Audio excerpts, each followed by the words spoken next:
Tiro de esquina. Sale Ríos. Se queda con el balón. 9 minutos llevamos de este segundo. ¡Atención que puede venir el gol de Huracán! ¡Golazo! ¡Gol!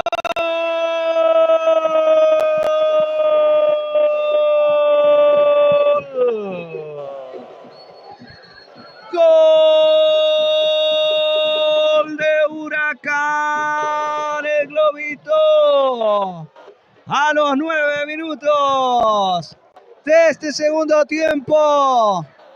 Dice que le gana a Guaraní por 1-0. Golazo de Huracán. Y ahora descuentan el global. Están 2-1.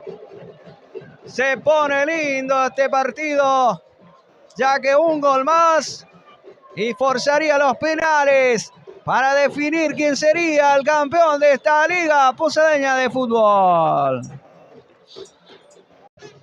¿Cómo estamos con el monitoreo, Alan? Y atención que va a meter el centro. Mauro Gómez, ¡gol!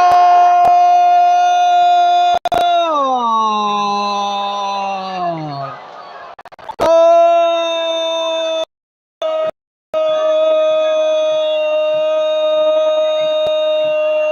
¡Y campeón!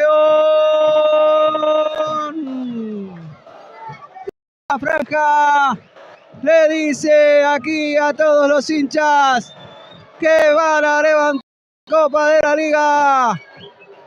Ya no queda nada. Huracán tiene que hacer 2 goles más para forzar los penales. Ya no hay más tiempo. Guaraní defiende con alma. Se está coronando la apertura 2025 de la Liga Posadeña de Fútbol.